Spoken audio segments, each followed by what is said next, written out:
The last few days of revelation from Doge have given us extremely specific details that confirm what many of us have suspected for a while now. The US government is full of waste, fraud, and abuse. So first, let's talk about the fraud. Today, Antonio Gracias, a self-made billionaire and friend of Elon Musk, walked us through exactly how under the Biden administration, illegal immigration, voter fraud, and Social Security are linked.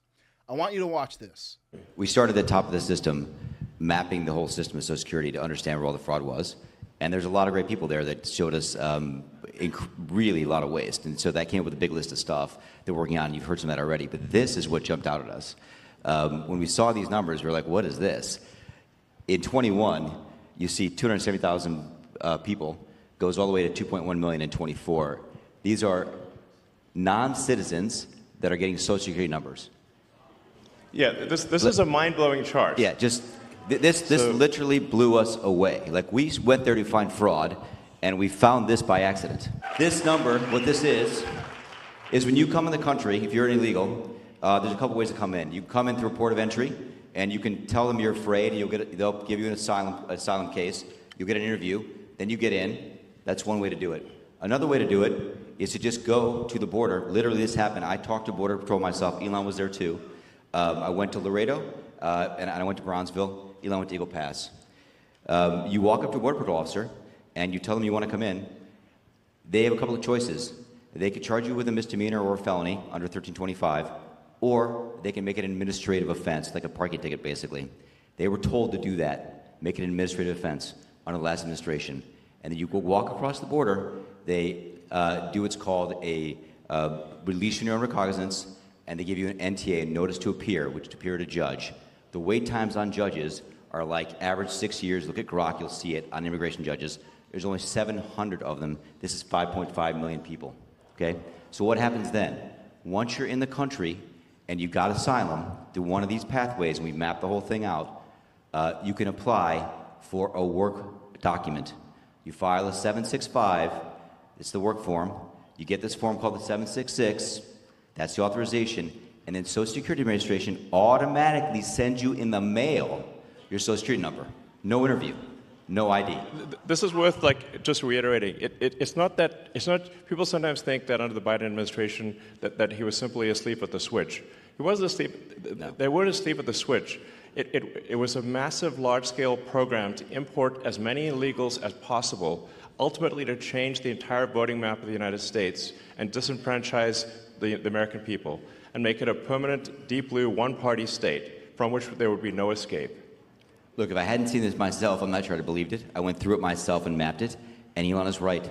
This is true. The defaults in the system from Social Security to all of the benefit programs have been set to max inclusion, max pay for these people, and minimum collection. That's what's happening. We found 1.3 million of them already on Medicaid, as an example. We've gone through, on every benefit program we went through, we found groups from this particular group of people, this 5.5 million people, in those benefit programs. And then what was really, really disturbing us was why. We're asking ourselves why. Right. And so we actually just took a sample and looked at voter registration records. And we found people here registered to vote. In this population, yes. And who did vote? And we found some by sampling that actually did vote. And we have referred them to prosecution at the Homeland Security Investigation Service. Yeah.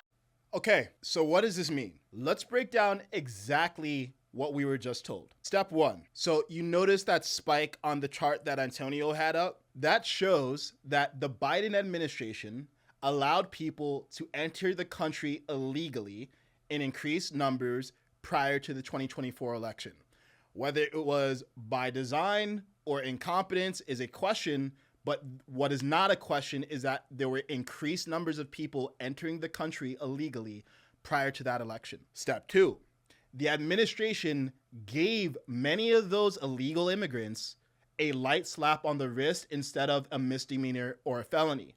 And effectively, they got to stay here for years without consequence. And the way this works is that those illegal immigrants, rather than being turned away, which would be the ideal thing, or getting charged with a felony, they essentially just got an administrative offense, which is like a parking ticket. And they would just have to show up at a court hearing that might not happen for a long time, maybe even years, because the court system is so overwhelmed. It takes years for the case to be heard. And in the meantime, that illegal immigrant gets to just stay in the country. Step 3, give them a social security number so that they can get Medicaid and other benefits using taxpayer money. And here the rejoinder is often, oh, well, they don't get full benefits and they pay taxes. Yeah, illegal immigrants do pay some taxes. That's a fair point, but it's not as much as they receive in benefits. The Heritage Foundation estimated that the average unlawful immigrant household receives about $25,000 in government benefits and services while only paying about $10,000 in taxes. So that's an annual fiscal deficit of around $14,000 to $15,000 per household. So now that these people are in the country, step 4, remove voter ID requirements at a state level so that citizenship can't be verified. I live in California. I experienced this directly. In fact, funny story, on election day, I literally tried to show my ID and had it refused. I was like, let's see, maybe this is just like an internet thing. Like, surely I literally cannot not show my ID. Nope, that's exactly what happened. I tried to show my ID and had it refused. And on top of that, we've seen explicit moves to allow non-citizens to vote. In 2021, the New York City Council allowed approximately 800,000 non-citizens, specifically lawful permanent residents, but non-citizens, to vote in municipal elections, like mayor and city council. They passed a bill that would allow this, provided that they had resided in the city for at least 30 days. Now, the law never took effect because it was challenged immediately, and it was finally struck down on March 20th of this year, 2025. But it shows the Democrats' willingness to extend voting rights to non-citizens. Imagine if they had been in power. Do you think they might have extended that right even further? It's worth contemplating. And then there's the issue of, well, did some non-citizens and in fact illegal immigrants vote in the 2024 election? Because according to Antonio, they found outright evidence of illegal immigrants actually voting in that election. He found a significant portion of his social security numbers that were given to illegal immigrants also were registered in the voter rolls. Step 5 is illegal immigrants now vote on a smaller scale in states where voter ID isn't required. And how would voter fraud work? Because look, I think a lot of time people are saying, it's ridiculous. There weren't millions of illegal immigrants voting. You don't need millions. You don't need a massive amount of voter fraud to swing an election. In the 2020 election, 2 key swing states, Arizona and Georgia, were won by roughly 10,000 and 12,000 votes respectively. That is a tiny amount considering the tens of millions of votes that are cast. So if that had happened at sufficient scale in a few key swing states, step 6 would have been you just win the election. And with that power that you have over the executive branch and maybe over the legislative branch, you give citizenship to illegal immigrants so that they can vote on a larger scale. And that's what the Biden administration tried to do in 2021 with the U.S. Citizenship Act. That act would have given illegal immigrants an 8-year path to citizenship. So you allow illegal immigrants into the country, you let them stay here longer than they should because you give them a court date that is going to be years in the future because the judicial system is overrun.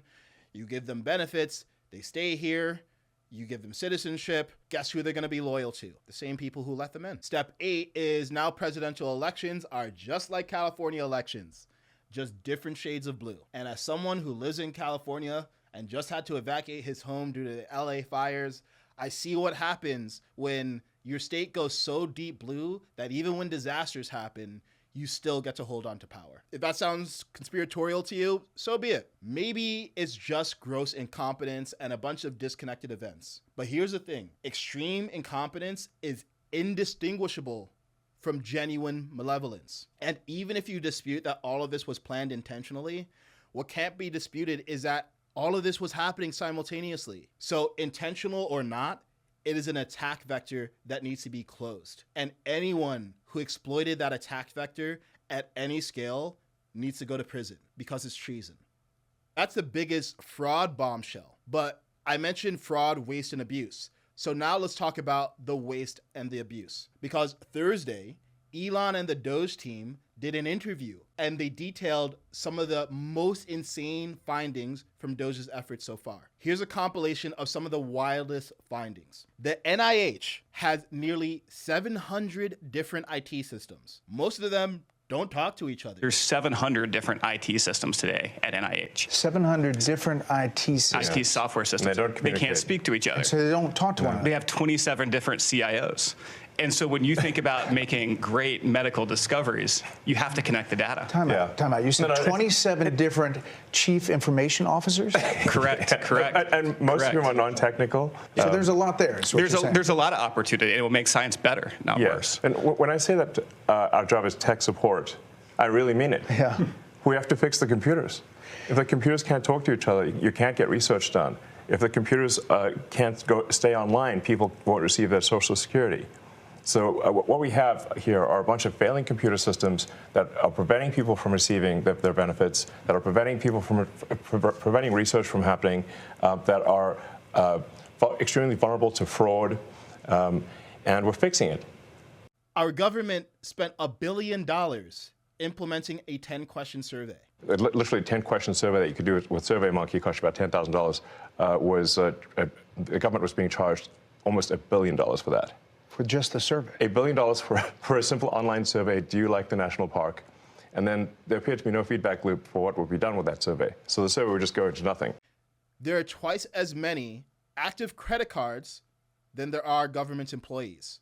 There's over 5 million government employees and twice as many credit cards. And the process for retiring government employees literally involves processing files in an underground mine. Like, that's how archaic our systems are. And that means that even if you're genuinely trying to lay off many government employees quickly so that you can improve government efficiency, you can only do that at a rate of about 10,000 employees a month due to, I kid you not, limitations on how slow the elevator is that goes up and down into this mine. Crazy. This is on top of earlier findings like finding out that $4.7 trillion of government spending over the last several years that the Treasury Department has issued is untraceable. We don't even know how that money was spent or why it was spent, because the field where government employees are supposed to mark how that money was spent was optional instead of being mandatory. Many of you have either worked in corporate life or maybe you still work in the corporate world. I used to be in the corporate world. There was no situation where I was allowed to spend the company's money without it having explicitly detailed rationale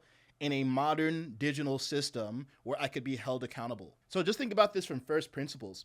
If the government doesn't have accountability, because first of all, even the president can't fire the majority of government employees. They have a ton of civil service protections that protects their jobs.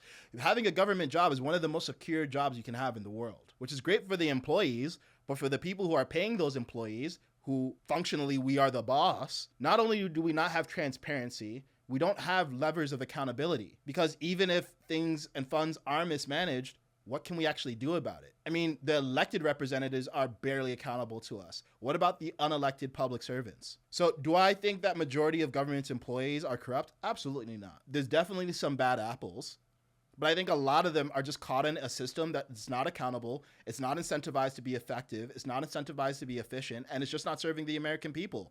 So it's basically like a company that has been running a multi-trillion-dollar debt for years, but the company can never shut down. There's never any accountability. It's madness. So what's the high-level takeaway here? Right now, when we focus on the government fraud, waste, and abuse, the thesis is that there's enough of that for Doge to be able to reduce government spending by $1 trillion.